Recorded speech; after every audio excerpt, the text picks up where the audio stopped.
Guys, it's time for me to tell you about my favorite kitchen device. I love Traeger so much, I was using it way before they ever became an advertiser on my podcast. Trust me, guys, the food will come out great every single time. You can do everything with this baby, okay? I make burgers on it. I sear steaks on it. Everything is freaking awesome. There's nothing better than a Traeger, guys. I swear, I can't recommend this product enough. Get your Traeger and learn more. Visit Traeger.com, Traeger.com.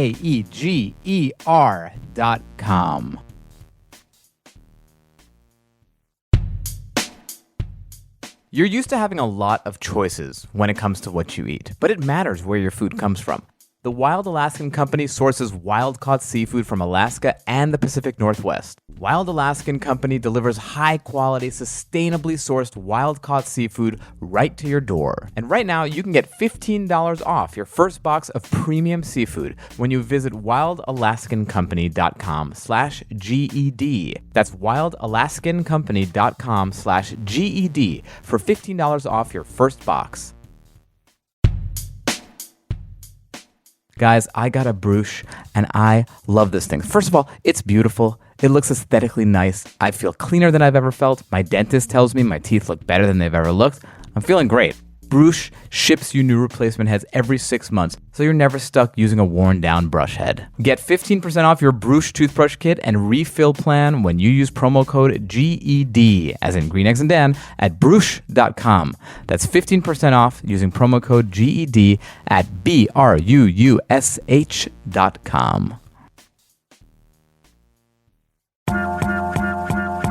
Talking about chicken a la king, mango and garbanzo tabbouleh, grilled potatoes and vegetables with roasted garlic and basil, zucchini ziti, granola fruit bar. Look at all this beautiful food.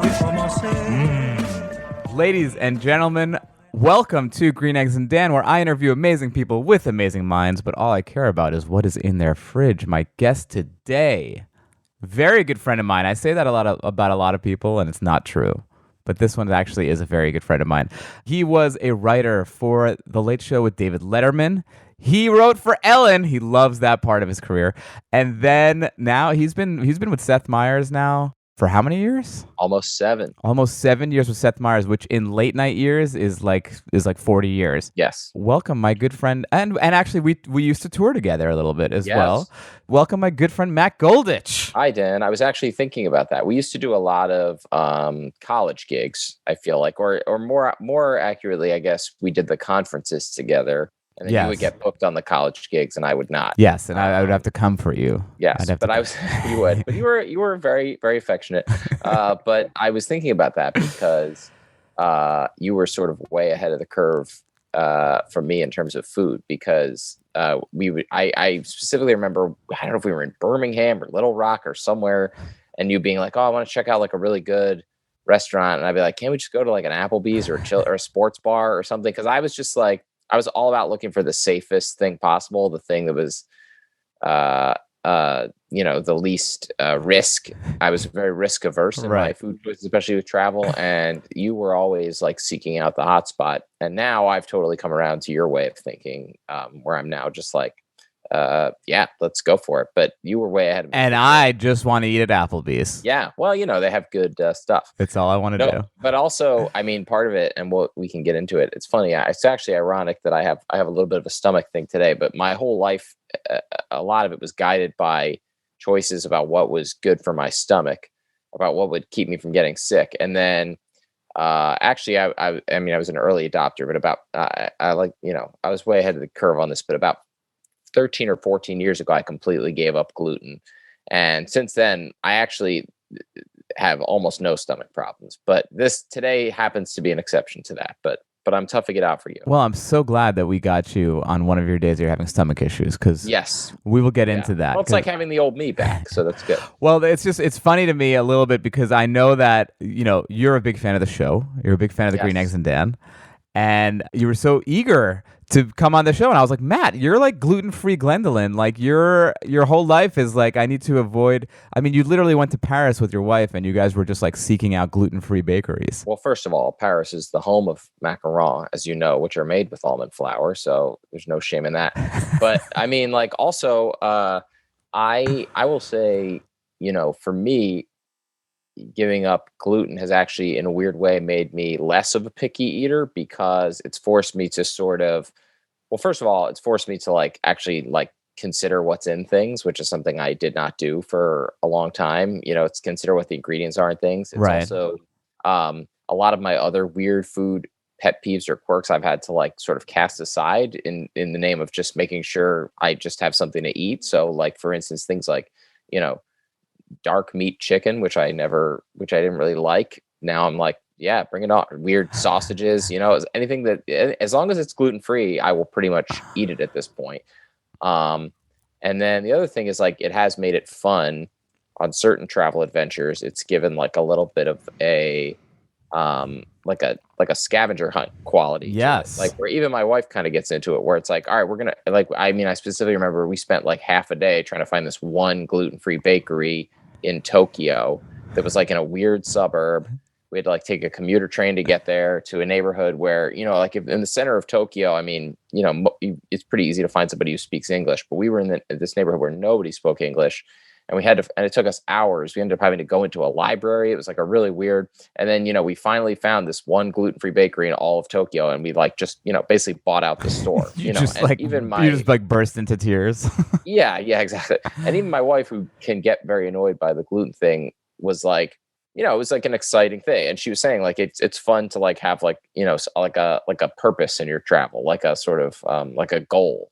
So that was kind of, stuff like that does make it kind of fun. Wait, how were the gluten-free treats at this place? It was great. And it was like exactly what you want in that it was gluten-free, but it all had that like very like pretty Japanese look to it, right, like the colors and the sort of the bright colors and looking like artistic in its presentation. It was great. I love it. Okay, before we keep going, let us get into your fridge. Yes. You guys can see Matt Goldish's fridge on my Instagram at StandUpDan. I'm going to share our screen, and here we go. All right. You have a very well-stocked fridge. Let's start with the big pick here. I mean, first of all, you have one of those fridges that the doors open from the middle, and it just kind of looks like it's opening its arms to you and like wants to give you a hug. Right. Well, there's a reason for that, which is like since the beginning of the pandemic, I have been obsessed with making sure that there's like enough food in the house to feed myself, my wife, and my kids. And well, this looks like you have like 75 children because you have tons of food. We only have 2, but they eat well. And part of it is I have become kind of a Costco addict, which we joined. You can't go to Costco every week. I try to rotate. I've actually become really what I've become is a supermarket addict. Okay. Where I've not throughout the entire other than March, April, May when things were really bad. Basically, we got a car in August, and since then I've made a weekly pilgrimage every week to a supermarket, usually a different suburban supermarket or the Costco in Manhattan. Okay. And so I've just become obsessed with like being well stocked. And Costco has good stuff too. I know they have like a reputation of being like, sort of like just a giant tub of mayonnaise or cheese balls or something. But you can actually get a lot of really like high quality stuff at Costco if you know how to look. I've become a little bit of an expert if I do say so myself. But yeah, we try to keep it. I did take this picture right after a shopping trip, to be fair. Yes, I understand. I mean, I do think like there's some Costco brand things like the Kirkland. I always hear like these rumors like the Kirkland tequila is actually like Casamigos. Like it's the same factory. Oh, really? It wouldn't surprise me. Yeah. Yeah, I could see that being true, but I don't know if that's actually true. But I like telling people that. For some reason, I don't know why, but my wife and I agree on this. The Costco Parmesan cheese is incredible. Like the big block of it, that you shave yourself. It's like the best Parmesan cheese we've ever had. Really? I mean, well, if it's Parmesan cheese, I think it has to be from Parma. Like so it's actually they probably just went there, found a factory. They're like, okay, this is ours now. So here's the money. Just keep it coming to Costco. Put a Kirkland on the cheese. Why not? And the coffee's really good too. You can see I have the coffee beans on the lower right door. It says over here, not chia, and then those are coffee, and you can get like just a huge thing of I have 2 kinds of coffee, the Fairway and the Costco. So Costco coffee, huh? I feel like that's my coffee beans. I would want them to be really hipster and just so that I can tell people like, oh, these beans, these are from these are no, these are man. from a farm I'm of I'm pretty big into we are pretty big into grinding our own beans, but the provenance of the beans is not super important. Now, what kind of grinder do you use? That's the most important thing. It's the shittiest grinder that we've had for like 10 years. It's like I don't even know what it's called. I think it's a Bodum or something. It's on the counter and it always spills extra coffee grounds out of it, and it has never stopped working for like 10 years. So I don't know. So let me ask you this: is it the type of grinder where you put them in a thing and then there's like a blade and the blade goes like crazy? Yeah. Okay, I think I need to have an intervention with you. Well, here's the thing, Dan. I'm a coffee addict, but not a coffee snob. So I don't really, it's sort of one of those things where, I don't really care. I mean, You're saying ignorance is bliss. You're saying ignorance is bliss. yeah, I mean, and 95% of the time, I mean, it's funny because I know you're into the Nespresso. We used to have a Nespresso, and then the Nespresso became too, it was not for me. We're all about French press coffee in this house, but with a very occasional, as a treat on a weekend, the Bialetti espresso. Okay, got it. Well, okay. Let me just school you a little bit, and then you can do whatever you want. Okay, let me hear what you have to say. Sure. Okay. Okay. So there's two different kinds of coffee grinders. One is the one with the blade that you have, and the other one is something called a burr grinder. I'll get to the burr grinder in a second. But what you have is a blade that goes at a very high speed and creates a lot of friction and a lot of heat. And what that heat does is it burns off a lot of the oils, the essential oils in the coffee that actually give it a lot of the mouthfeel, a lot of the flavor, a lot of the nutrients, a lot of the antioxidants are in that oil. Okay. And you are burning that off by creating such a hot environment with the blade. What you'll find at like the hipster coffee shops or whatever is a burr grinder, which is basically in essence like two gears moving very slowly to slowly crush one on top of the other, going to slowly crush the beans. That way you retain the oils. And since it seems like your Bodum is already vomiting coffee dust onto the Here's my big question: how much counter space does it take up? Because I'm in Manhattan, so that's at a premium. It does take up a little bit more counter space. That's a problem. Yeah. We're also it's funny, like we don't even have a microwave because it just takes up too much space on the counter. And then we're always like, oh, we don't need a microwave. And then every time we're like at someone's house or somewhere with a microwave, we're like, oh, this is fantastic. Like, why do we not have a microwave? I used to not have a microwave, not because you don't have one, but because I was just like, I'm a purist. I want to use nature's fire to heat everything up. But guess what? When you have leftover Indian food, you don't want to use nature's fire. You want to use factory electricity, nuclear energy to get that baby hot quickly. If my coffee gets below a certain temperature, I just have to make it iced coffee. I have no other option other than just turning it into iced coffee. There's just no choice. The funny Costco thing here, we were talking about the cartoonish Costco things like the big mayonnaise and this and that, but the big Kirkland maple syrup is very funny to me. This is you're taking all the things that are like very artisanal, like, and you're outsourcing. Some people outsource things like milk and whatever to Costco. You're outsourcing your Parmesan cheese, your maple syrup, like things that are like you associate with like a grandmother making. You're like, nope, my grandma's name is Nana Costco. Well, first of all, there's a couple things that are very important to note here, which is absolutely 100%. We are all about the 100% real maple syrup. There's no Aunt Jemima. There's no log cabin in this house. I guess there's no Aunt Jemima anymore at all. You canceled Aunt Jemima before Aunt Jemima got canceled. Exactly. Yes. And then the other funny thing that I'm just thinking about is I realized I have this is like a little bit of OCD where I think about a month or two ago, my sister-in-law came back from a trip to Vermont and brought us like a big thing of Vermont maple syrup. And I think in my mind, I'm just like, well, I have to finish the one that's open first. I can't just have two giant maple syrups open at the same time. And by the way, everyone listening, it's about a gallon of maple. It looks like a moonshine jar just full of. This will go faster syrup. Because my son has recently started. Like a light went on for him with maple syrup where he would only eat like pancakes plain or something like that. And then he recently just sort of discovered how amazing maple syrup is. And so this will go faster than you think. Maple syrup is one of those things that we all forget how amazing it is. And then we're like, oh yeah, this thing exists and it's the best it's the best thing ever. Like it's way better than honey. It's way better than sugar. Sure. Just not like I'm taking the health aspect out of it, which it is healthier than that. But it's like it's great. My wife will put it on a little. Will cook butternut squash with it, which is great. Great. Oh, nice. Yeah.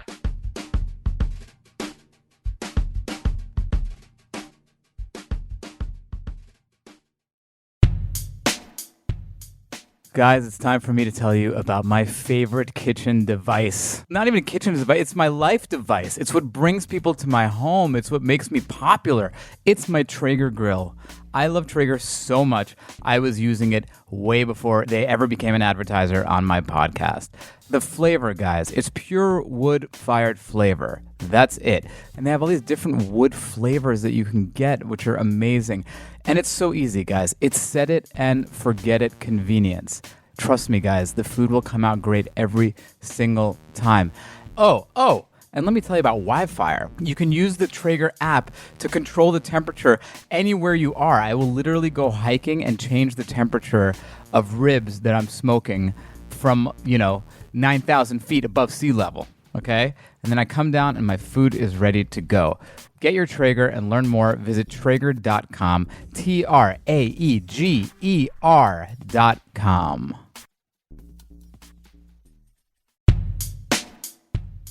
All right, guys, when it comes to your coffee, don't just swirl any old swill into your morning source of life force.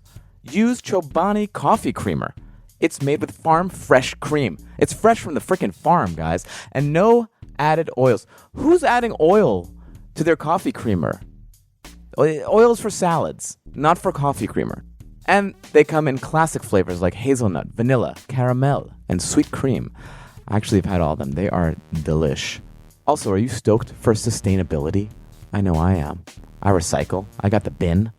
Chobani Coffee Creamer is packaged in Tetra Pak cartons, which are made with sustainable materials using a process that is designed to be as friendly to the earth as possible. Tasty Chobani Coffee Creamer in sustainable packaging. Chobani Coffee Creamer. Get some. So next to the maple syrup, you have something that is sort of, I mean, if you listen to the show, you know that I have beef with this. The organic ketchup. I'm not a that's one of the things that I think you want the factory made Heinz. So ketchup is a weird thing for me. So about many years ago, I saw a 60 Minutes about natural flavors and what that actually means. And the example that I always bring up is like a beaver's butthole, like certain things where they say natural flavors on it. It comes from a beaver's butthole, and that counts as natural because it's natural. And so wait, that was in 60 Minutes. They said that, or that was your little. That was a Leslie Stahl story. And ever since I will make exceptions, but I've tried to avoid things that have natural flavors in them. So actually, the one on the right, the organic. Wait, but hold on, I'm a little confused. The beaver's butthole thing was your little concoction, or that was on 60 Minutes? No, that was on 60 Minutes. They said beavers. That was their example. It was like, hey guys, beavers' asses are not. If it can come from a beaver's ass and still be listed as natural flavor. So people think, I think some people see artificial flavors on something and they think like, oh, whatever that is, that can't be good, right? Like that like seeing like artificial flavor is like, who knows what the fuck, like dye or whatever. But if you see natural flavors, you think, oh, it's natural. How bad could it be? But this 60-minute story was definitely sponsored by the artificial flavor, big artificial flavor. No. Yeah, because you could say, okay, well, organic. It says it's organic, but did you know that goat shit is organic? Technically it's organic. So everything you're eating that's organic could technically have goat shit in it. Artificial flavors is an automatic no-go for me. So I'm out on artificial flavors, but natural flavors. So there's a reason for the two kinds of ketchup. The one on the right is mine. The one on the left is supposed to be Heinz. So the one on the right is the organic. Does not have any added flavors. Okay. And then the one on the left is supposed to be Heinz. It does have natural flavors, and it should be the Heinz 365 one. My son likes Heinz, but I went to Whole Foods and they did not have Heinz. But like, I'll give you here's a more important example for the natural flavors. If you go to the store, you'll notice this. Some brands of butter the only ingredient will be butter. and then other ones it'll say butter and natural flavor, and it's like, who's adding flavor to this butter that's already like great? Like, there's no reason to add flavor to butter. So it's like, so that's why I look closely. The Kerrygold is good. The Kerrygold has no added flavor, but it's like certain brands of butter, it's like, why does it need flavor? Well, I'm with you on that. I agree with you on that. I think the beaver's asshole argument, though, is kind of very, ruined it it's a for stretch. Yeah. It's a stretch. Yeah. But by the way, I mean, this only really goes for groceries. And if I'm like a restaurant or takeout, I mean, I'm sure I'm eating a million things with natural or maybe even artificial flavors in them and not knowing. I'm not asking. Oh my God. Could you imagine if you're the guy ordering and you're like, is it gluten-free? And also, are there 0 natural or artificial flavors? I know. Well, I can't be that. Broth is another They'll thing. be like, we'll get it. Yeah. You're a fucking Jew. We get it. If you buy store-bought chicken broth, a lot of it has like, it says like natural chicken flavor. And it's like, what the fuck's that? Like, there's no need for that. It's funny to me that you're like, I'm so particular that I'm not going to have something with natural flavors, but with my coffee, I'm not pretentious, man. I don't give a fuck. Well, it's always coffee. It's just coffee. Nobody's adding. Well, that, I mean, I guess if you're asking me, no, I don't drink like hazelnut coffee or like flavored coffees. Yeah, I hate flavored coffees, actually. By the way, I also don't drink flavored seltzer. I only drink plain seltzer. Whoa, you're like a fucking, you're like a stoic Amish, like. I mean, I like a lime or a lemon in it, but I don't drink like the weird flavored seltzer. You don't. And then over here is like what I like to call the Museum of Hummus. Yes. Oh my God, this is one of my pet peeves, which is, I'm not going to say who, but somebody in my house did open a second hummus when a first one was already open. I'm assuming it's your wife because these are too high for kids to reach. Yeah, well, yeah. I'll throw anybody under the bus. And then there's a third backup hummus. It's not. Oh, it's not your 6-month-old. No. It's not. Yeah. By the way, she's 1.5, but wow. and loves hummus. But cannot get it herself. No, yeah. I can't tell the difference between kids if they're like 6 months old or like 6 years old. Like I like, you could tell me that they're either of those ages in between, and I'll be like, yeah, that's a 6-year-old. Oh, to be a childless man. But you can, tell the rotation. You can get a sense of my rotation here because there is a Fairway hummus, a Costco hummus. And then I think that one on top is a Whole Foods hummus. Oh, yeah. So I'm basically those three, and Trader Joe's is kind of my rotation where I try to go each like once a month. Well, this is actually very cool that you have all these because I consider myself a hummus connoisseur. Yeah. A hummuseur. Sure. And I think that of the brands that you named, I have a clear favorite and a clear least favorite. However, there are also 2 that I haven't had. All right. But in your opinion, where would you rank Whole Foods, Fairway, Costco, Trader Joe's? Fairway, I would say, is the best. Fairway, anything that leans ethnic, Jewish ethnic, or anything that leans New York ethnic, you want Fairway. Yeah, so for everyone who doesn't know what Fairway is like it's like if Trader Joe's just was created in one city and it just stayed in that city, right? Like it's Fairway actually, unfortunately, very sadly, shut the one in our neighborhood. The big one shut down in Harlem, where I would go every week because they had a big parking lot. And so to go to Fairway, you either have to like go to like the Upper West Side, the Upper East Side, or I actually found one in the suburbs that I really like, but that one might be closing. I would rank Fairway number 1. I don't have any Trader Joe's hummus on hand, but I would rank them number 2. Really? Yeah. Wow. So I rank Trader Joe's clearly my least favorite hummus I've ever had. That's it. Although I would put everything ahead of Sabra. Sabra to me is the worst. Yeah, Sabra's awful. Yeah, but if you have to go with I'm interested you don't like Trader because I don't like Sabra. I've eaten like the Tribe. I don't mind the Tribe, or the Abrahams is another one. But I love the Whole Foods one. That's probably my favorite one. But the Trader Joe's, there's 2. There's the regular one and there's the organic one. And the organic one does taste slightly better than the regular one. Yeah. And it's not because like, oh, they're organic beans. I'm sure they make it differently. Yeah. But yeah, I like the one. I'll do a whole Trader Joe's run and then I'll go to a different place just to get hummus. I respect that. I wonder if you'd like the Fairway. I probably would. I'm sure I would. You have what has become one of my favorite condiments here. Is this Sir Kensington's mayonnaise right here? That is. We almost never have mayonnaise in the house, but we recently made homemade fried fish with tartar sauce, and it was fun. outstanding. Yeah, and that's what That I sounds used. Yeah. very fun. Yeah, and so you can actually see next to it is cornichon, which we also used in the tartar sauce. I always am nervous about making. There's something about like I think it's like the sensible child of an immigrant Yeah. who like scoffs at taking like a whole thing of oil to deep fry something because it's like you're just using it once and then what do? You just use a whole like gallon of oil. Yeah. But fish and chips is like one of my favorite things in the world. Yeah. So yeah, tell me how did you do your fried fish? That was all my wife Robin. I basically the way things work in our house is anytime someone makes something delicious or special, that's her. And I am more the I'm like the kind of school cafeteria chef where I'm just churn. I like or more like a camp, like an overnight camp, like where I'm just trying to churn out large quantities of food that will last for days. Okay. So I'll only buy fish if I'm like, you're gonna cook this tonight, right? And she's like, yes. And Costco, by the way, does have good fit, but it's weird because it's like it's like vacuum sealed, so like this will be good until next Wednesday, and you're like, really, will it? But they have very quick. They have a lot of turnaround on their stuff, which affords them actually good quality fish. So that was all her. She made the fish, and that was great. I'm the one who's like, I'm gonna like throw a whole bag, like a Costco sized bag of like broccoli florets with like olive oil and salt, and just like roast them in the oven for like 25 minutes. They're going to be fine, but there's going to be a lot of them. Right.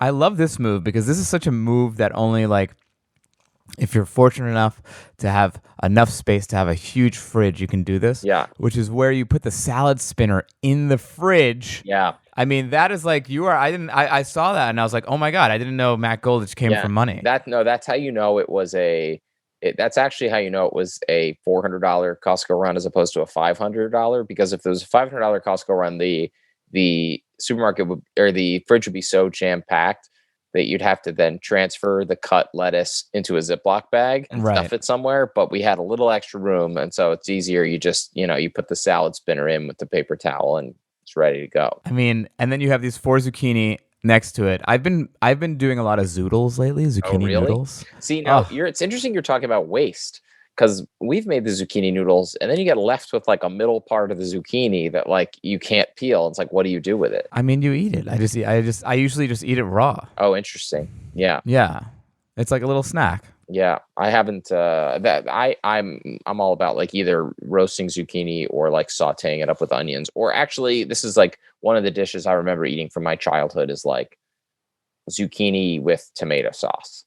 Like, so just like a simple like in a pan with like tomato. And so like I like that. So I know that when you're at work, you and one of your buddies had like a funny like thing with lunch that you would like post him on Instagram. Right. It's funny. I thought about continuing that.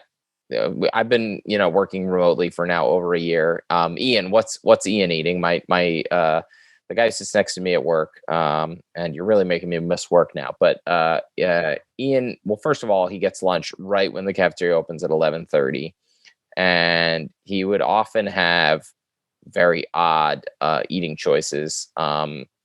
And like on both ends, like someday, well, first of all, there was one period of time where he was trying to save money. And so he would bring in his own lunch, but then he couldn't wait till 11:30. So at like 11:11, he's eating like Velveeta mac and cheese at like his desk. And it's just like, what's happening here?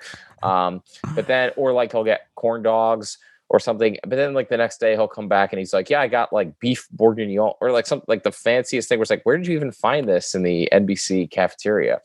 So I've thought about continuing to post those during the pandemic, but that actually sort of got replaced on my Instagram by the cocktail thing, because I started making a lot of cocktails at home. And so that's been kind of my new trend. I'm impressed at how much you booze, because you're always posting with like a hearty cocktail in your hands. And I think that's a pandemic thing where everyone's like suddenly becoming an artisanal barkeep. I became a wine that I hid my alcoholism in becoming a wino. Yes. Well, first of all, I should say, just out of sensitivity, there are a lot of people right now who are going through actual issues with sobriety and things like that during the pandemic, and so I never want to make light of those people, or make light. Oh, I do. I enjoy. I have a. But I have been enjoying, and I had what happened was I had excellent timing, which was so I guess it was late. My daughter was born in November of 2019, and then in December of 2019 I turned 40, and my wife said, "What would you like for your birthday?" And keep in mind, I have like, a 3-week old. So it's not like I'm going to like, go to Vegas with my buddies or, or have like a big party. And so I said, I'd really like the ability to make any cocktail I want at home, both for myself, just because I'm sick of just like pouring like, bourbon in a glass with ice and like drinking it. And also just like, I feel like as you grow up, you have more like guests, you have dinner parties, things like that. I want the ability to like anyone who comes over, make them a martini or a Manhattan, and so she got me all this great equipment and bitters and stuff. And then, little did I know that like a couple months later, I would go a year without going to a bar. So Right. like, so I Good really timing. have taken advantage of it. And for a while, it got a little out of control where I was ordering a lot of specialty ingredients because I had all this list of cocktails that I wanted to make. So like, for instance, I wanted to make a Mai Tai. And, basically to make a Mai Tai, you need like 5 different kinds of liquor that don't go in any other cocktail that you would ever make. Right. So it's like, so you're basically ordering like, a bottle of like overproof rum and like a bottle of like, I don't even know how to say it, orgeat. It's like, I don't even know. And then like, it's like these things you would never use for anything else, but I have a lot of them. And then but there are sort of like 5 or 6, basics that I can do pretty well kind of from memory, which would be like martini, Manhattan, old fashioned, margarita is obviously pretty simple, and a couple more. I'm a Negroni guy. Negroni is my cocktail. I like the Negroni too. The Sazerac is a great one. What's in a Sazerac? It's now you got me on the spot. It's totally blanking. It can be made either with rye or cognac, and then you rinse the glass in absinthe, actually there's a scene. Have you seen the movie Another Round? No. You should see it. It's really random. It's a Danish movie that came out like last year, and it's about these 4 guys who decide they're going to drink as much as possible while living their lot, like these grown guys. And it's interesting. It's on, I think, Hulu. Oh my God, you're watching like cocktail movies now? Yeah, no, this movie is nominated for Best Foreign Film at the Oscars. So I was curious about it, and I had heard good things. And they make Sazeracs in the movie.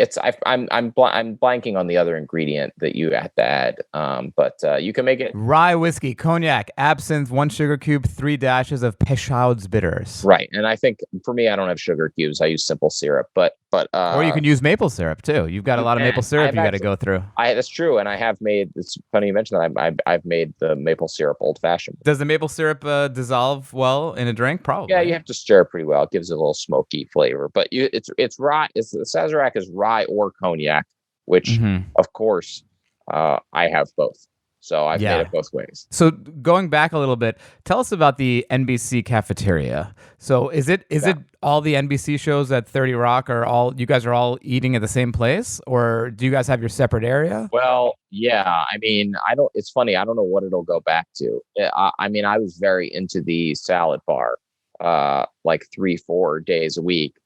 And now I'm just like, will I ever go back to a salad bar? Yeah. I mean, maybe I will. I mean, right. Like we're a little bit less concerned right now about surfaces and more concerned about, but like I was already the kind of person who like, if I saw the tongs, like, fully in the salad, like where the part you grab by the hand is in the salad, I'm just like, I'm not getting that ingredient, whatever that is. Right. So post COVID, so, I mean, that was sort of my go-to just because trying to be healthy and not eat like a giant lunch. And that has continued, by the way, into the pandemic, where that's another one of my contributions where I'm usually the one who makes a big salad for my wife and I for lunch, like most days. But is the cafeteria like, is it all the different shows? Like, are you just like is Lauren Michaels standing right next to you and you guys are like waiting at the soup bar? It's pretty, it's pretty much, you will see, I've seen Lester Holt there.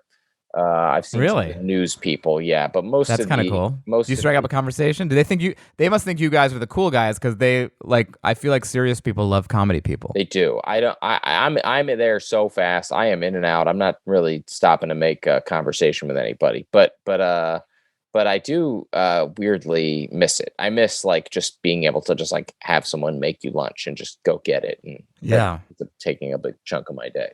But it's not a huge social scene. I would say most of the high end talent is not eating. They're getting it ordered in. Yeah, yeah. Yeah, I think I had Ego Wodum on the podcast, and she was saying, I think SNL might have a separate area because their hours are all weird. They're on such a weird schedule too. Yeah. I think they actually have like their own like catering at the cafeteria, like after Right. it's already closed or something. Would you ever want to work for one of those shows? This is a total side thing. SNL? but yeah. No, the schedule would wreck me. It's I'm too too old. crazy. With kids. I can't. And by the way, like if we're offered, who knows? But like I'm already just like. But the pay also is like not that great.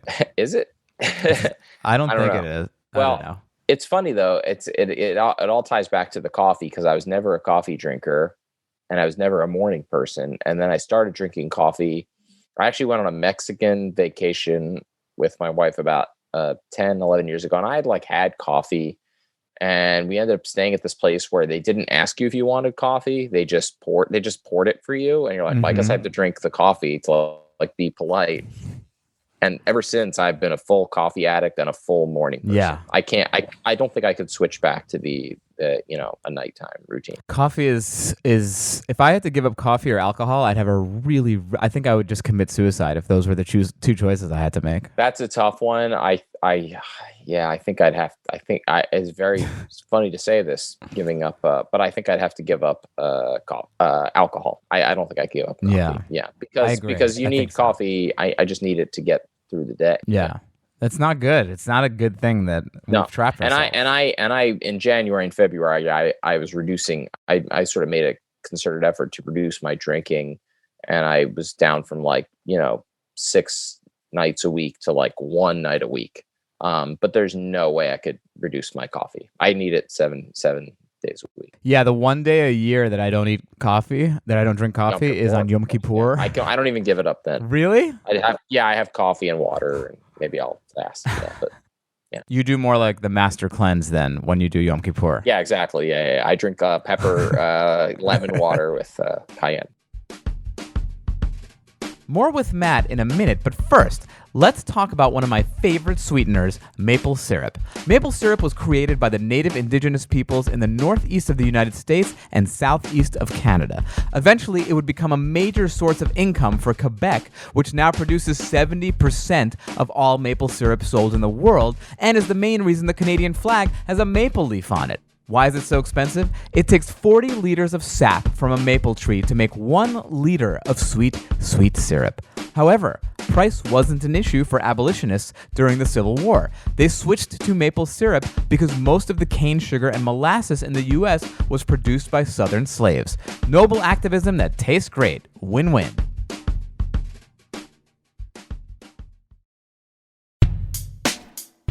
Guys, let me tell you about why I love the sponsor of this episode, Truff. Truff is a luxury hot sauce that blends black truffles, ripe chilies, savory spices, and organic agave nectar to create a mouth-watering experience.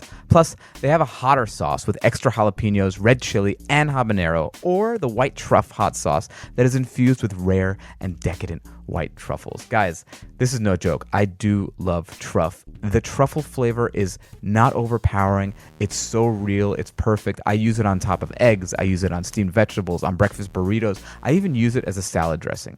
Truff is the #1 best-selling sauce on Amazon, the #1 best-selling sauce at Whole Foods, and it was featured on Oprah's Favorite Things twice. If you love flavor, if you love spice, if you're looking for something extra to add to your food, try Truff today.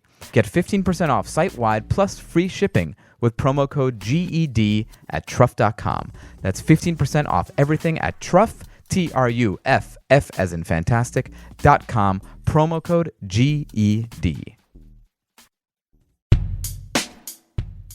Guys, Girl and Doug is one of my favorite companies. Girl and Doug Farm is a San Diego-based family farm that grows unique produce to world-renowned chefs. Girl and Doug Farm to Home was established during the pandemic to bring the very same once exclusive produce to your home. This is the ingredients that were going to the best Michelin-starred restaurants in the country, and now you can get them in your home, and it's not that expensive, guys. This summer, we celebrate celebrating with family and friends. Inspire and elevate the most memorable reunion meals with Girl and Doug's Summer Series produce boxes. They're amazing. They ship nationwide, overnight shipping. Theme boxes, they ship free. Use code DAN10 to get 10% off any of the theme boxes. Guys, this is the best deal out there on the best quality foods. And with this discount, it's highway robbery. We all know we should be eating more fish to get our omega-3s and protein, but the seafood counter can be intimidating. Which fish tastes the best? What type of cut? Can you really be sure about the quality? Wild Alaskan Company takes the guesswork out of buying wild-caught seafood. Wild Alaskan Company delivers high-quality, sustainably sourced wild-caught seafood right to your door. Choose from salmon, whitefish, or a combination, and every month there are different specials to explore. Each shipment contains premium, wild-cut, individually wrapped portions of delicious seafood that's ready to prepare and easy to cook. Trust me, guys, there is a huge difference between the wild stuff and the farm stuff. Not only does it taste better, but it's way better for you. And right now, you can get $15 off your first box of premium seafood when you visit wildalaskancompany.com/GED, like Green Eggs and Dan. That's wildalaskancompany.com/GED